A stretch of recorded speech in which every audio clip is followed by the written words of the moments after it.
Any amin'ny andro rinona natao hoe filalaovana satria rehefa rinona tsara daholo zarehetra mandry ny tany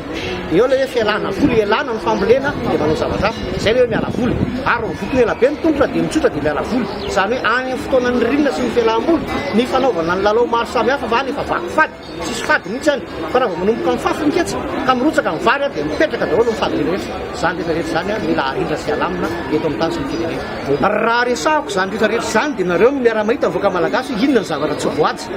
tamin'izay fotoana rehetrarehetra zay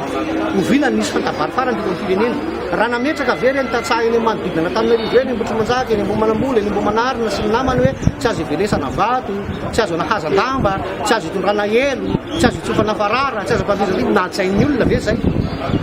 be ny tsy voatsy dia rehefa tsy voatsy amin'ny fady sina ny rano maina ny tany jiaby ny taom-baovao malagasy zany dia misy hoe famaranana ny taona dia misy ny findroany ka eo amin'ilay 3 andro atapitra ny taona iny eo zany ny fidiovana fanalana fatotra fanalana ny ratsy rehetra raha misy zavatra tsy nety zany dia midio manty zay mahatonga ny arendrina sy manao an'ireny afo tsy maty reny dia mandro misy olona rehetrano dia misy fomba atao iny zany le manadio le manadio zavatra ratsy dia rehefa tonga ny taona vaovao dia zavatra soa sy ny tsara rehetra zay ny fampirariana eo dia zay ny nanana an'ilay tokely mba hitohizany